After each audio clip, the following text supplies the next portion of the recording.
Halo Bapak Ibu dan Saudara-saudara yang kasih Tuhan, senang sekali hari ini kita berjumpa kembali. Kita akan bersama-sama merenungkan firman Tuhan, tetapi sebelumnya mari kita berdoa. Terima kasih ya Tuhan untuk setiap penyertaan Tuhan di dalam kehidupan kami. Terima kasih karena Tuhan selalu menolong dan menopang kami dalam setiap yang kami lalui. Dan ampuni kami jika di dalam menjalankan kehidupan kami ini kami melakukan hal-hal yang tidak seturut dengan kehendak Tuhan. Jika sebentar kami akan merenungkan firman Tuhan, kiranya Tuhan menolong kami untuk melihat kasih dan pertolongan Tuhan supaya nyata agar kami dapat melaksanakan dan bahkan memancarkan kasih Tuhan kepada sesama kami. Terima kasih ya Tuhan, di dalam nama Tuhan Yesus kami berdoa, haleluya, amin. Bacaan kita pada hari ini berdasarkan Amos pasal 3. Amos pasal 3 ayat yang pertama hingga ayat yang ke-12. Amos pasal 3 ayat pertama hingga ayat yang ke-12 yang berbunyi demikian. Dengarlah firman Tuhan yang diucapkan Tuhan tentang kamu. Dengarkanlah firman ini yang diucapkan Tuhan tentang kamu, hai orang Israel, tentang segenap kaum yang telah kutuntun keluar dari tanah Mesir. Bunyinya, hanya kamu yang kukenal dari segala kaum di muka bumi, sebab itu aku akan menghukum kamu karena segala kesalahanmu. Berjalankah dua orang bersama-sama jika mereka belum berjanji? Mengaumkah seekor singa di hutan apabila tidak mendapat mangsa? Bersuahkah singa muda dari sarangnya jika belum menangkap apa-apa? Jatuhkah seekor burung ke dalam perangkap tanah apabila tidak ada jerat terhadapnya? Membingkaskah perangkap dari tanah jika tidak ditangkapnya sesuatu? Adakah sangkakala ditiup di suatu kota dan orang-orang tidak gemetar? Adakah terjadi malapetaka di suatu kota dan Tuhan tidak melakukannya? Sungguh, Tuhan Allah tidak berbuat sesuatu tanpa menyatakan keputusannya kepada hamba-hambanya para nabi. Singa telah mengaum, siapakah yang tidak takut? Tuhan Allah telah berfirman, siapakah yang tidak bernubuat? Siarkanlah di dalam puri Asyur dan di dalam puri di tanah Mesir, serta katakan, berkumpullah di gunung-gunung dekat Samaria dan pandanglah kekacauan besar yang ada di tengah-tengahnya dan pemerasan yang ada di kota itu. Mereka tidak tahu berbuat jujur. Demikianlah firman Tuhan. Mereka itu yang menimbun kekerasan dan aniaya di dalam purinya. Sebab itu beginilah firman Tuhan Allah. Musuh akan ada di sekeliling negeri, kekuatanmu akan ditanggalkannya daripadamu, dan purimu akan dijarai. Beginilah firman Tuhan. Seperti seorang gembala melepaskan dari mulut singa 2 tulang betis atau potongan telinga, demikianlah orang Israel yang diam di Samaria akan dilepaskan seperti sebagian dari katil dan seperti sepenggal dari kaki balai-balai. Demikianlah pembacaan firman Tuhan. Sungguh berbahagia kita yang diberikan kesempatan untuk mendengarkan, merenungkan, memelihara, bahkan diberikan kekuatan untuk melaksanakan di dalam kehidupan kita sehari-hari. Haleluya.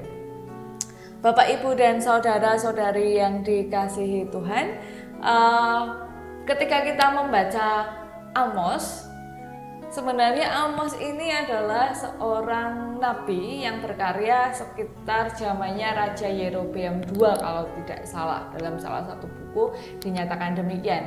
Nah, pada saat itu sebenarnya bangsa Israel memang sudah terpisah menjadi 2 kerajaan, tetapi belum dalam keadaan yang menderita. Jadi sebenarnya waktu masa pemerintahan itu mereka hidupnya itu baik-baik begitu, maksudnya tidak mengalami penderitaan, bahkan mengalami kemajuan. Tetapi rupanya kemajuan itu juga menimbulkan kemerosotan di beberapa hal. Kemerosotan yang pertama adalah di tata agama. Jadi mereka mulai menyembah berhala-berhala. Jadi mereka membuat kuil-kuil yang digunakan untuk menyembah dewa-dewi. Itu kemerosotan agama. Yang berikutnya kemerosotan keadilan begitu ya, tata masyarakat. Jadi waktu itu orang-orang kaya, orang-orang berkuasa itu menguasai kekayaan, sedangkan orang-orang lain itu dijajah, bukan dijajah dong bangsanya sendiri. Iya, pokoknya ya teraniaya, didiskriminasi dan lain-lain. Nah,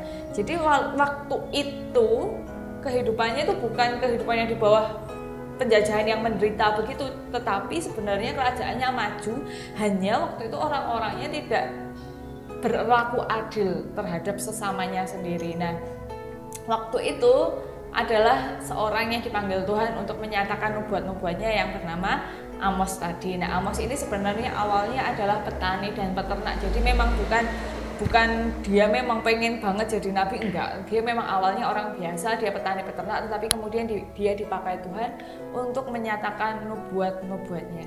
Kenapa? Karena Tuhan akan mendatangkan hukuman bagi bangsa itu.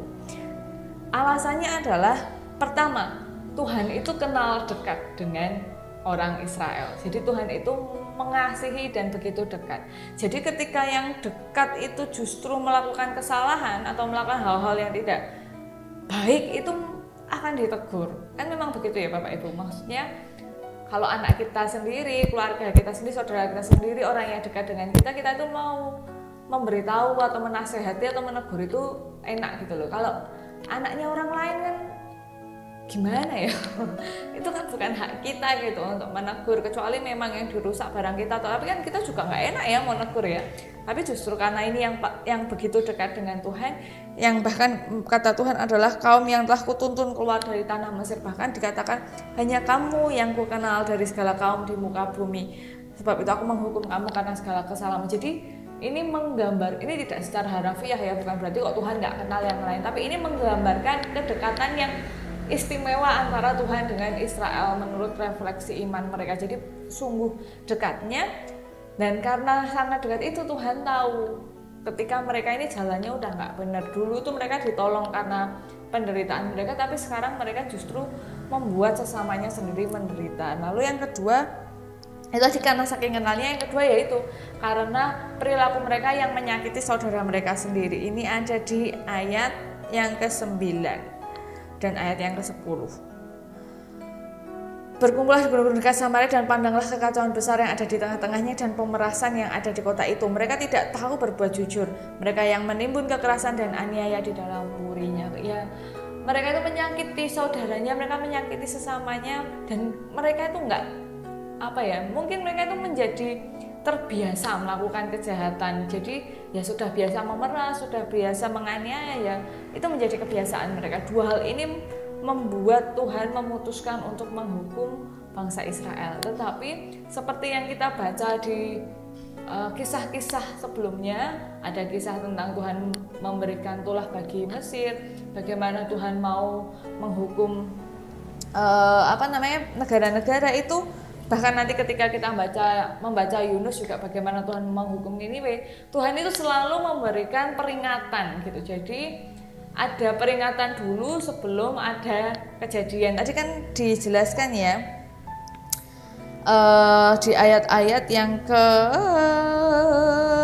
2, 3, 4, 5, 6. Jadi ada ada sebab akibat, lalu ada dampak yang mendahului, gejala yang mendahului dan dampaknya ini ada. Jadi memang Tuhan itu kalau kan kita sering bilang bahwa nggak masuk akal, tapi sebenarnya banyak hal yang kalau dipahami itu bisa gitu loh. Maksudnya ya Tuhan itu menghukum bangsa Israel itu bukan iseng nih. Kalau kita urut-urut kalau dipahami ya memang mereka itu selayaknya kok dihukum. Nah terus kalau kok saya bisa menerima hukuman kayak gini, tapi sebenarnya Tuhan itu sudah memberikan pertanda lewat nubuat-nubuat yang disampaikan oleh nabi-nabi. Begitu juga oleh Amos ini yang disampaikan oleh Tuhan kepada Amos yang diberitahukan kepada bangsa Israel. Jadi karena saking sayangnya Tuhan itu memberikan kesempatan.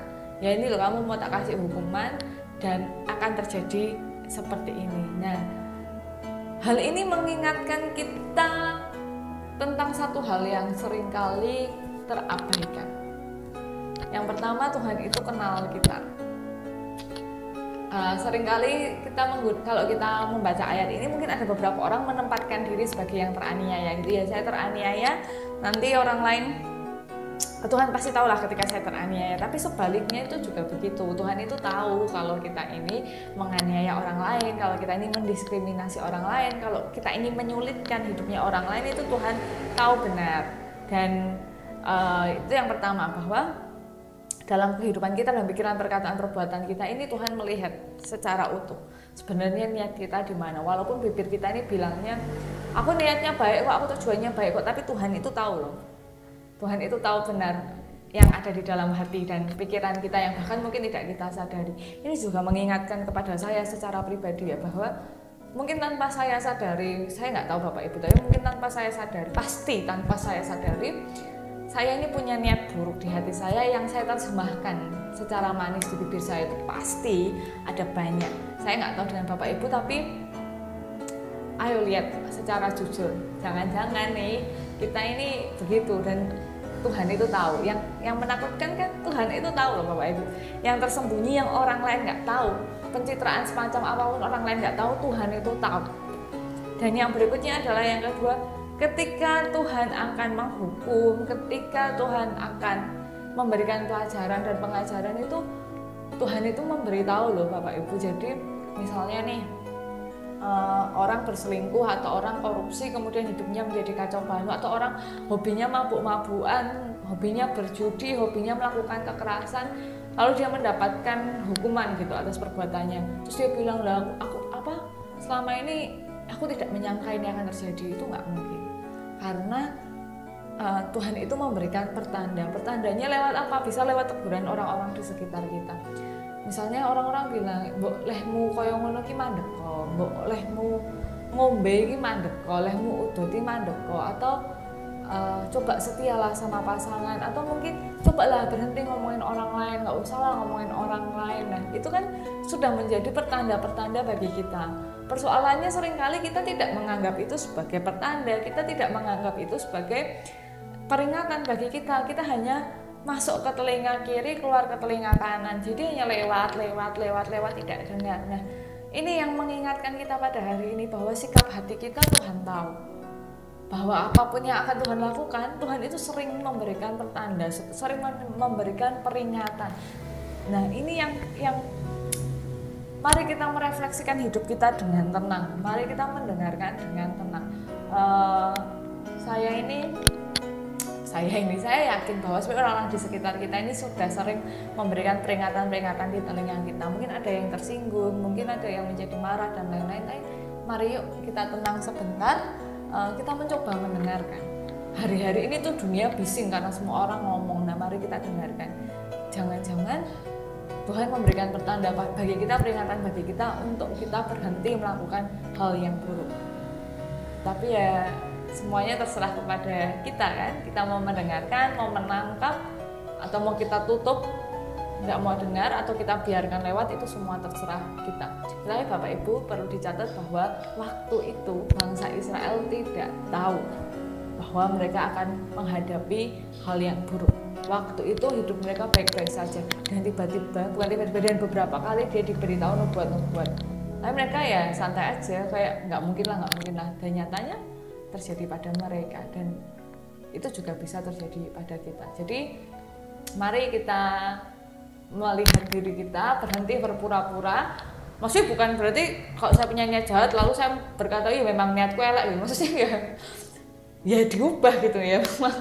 Ya bukan jadi terus terang, wah mungkin niatku elek tenang, ya bukan, maksudnya ya diubah gitu hatinya. Nah ini mari melihat, saya ini sering pencitraan loh saya ini. Padahal saya sudah kayak gini ya, itu pun ternyata juga kalau saya menilik diri saya, oh iya ya, ada banyak hal loh yang ternyata saya ini nggak sungguh-sungguh begitu, dan Tuhan itu tahu loh, ternyata sikap hati saya itu Tuhan tahu. Tuhan tahu sikap hati kita, dan Tuhan sudah memberikan peringatan. Mari kita berdoa. Tuhan ampuni kami untuk setiap hal yang kami lakukan yang tidak seturut dengan kehendak Tuhan di dalam pikiran, perkataan maupun perbuatan kami. Kiranya Tuhan menolong kami supaya kami dapat melihat kasih dan peringatan dari Tuhan, supaya di dalam kehidupan kami semakin dapat menyatakan kehendak Tuhan. Terima kasih ya Tuhan, di dalam nama Tuhan Yesus kami berdoa, haleluya, amin. Ya Bapak Ibu dan Saudara-saudari yang kasih Tuhan, demikian yang dapat saya sampaikan, kiranya dapat menjadi hal yang baik bagi kita semua. Selamat menjalani kehidupan, Tuhan Yesus memberkati kita semua. Sampai jumpa.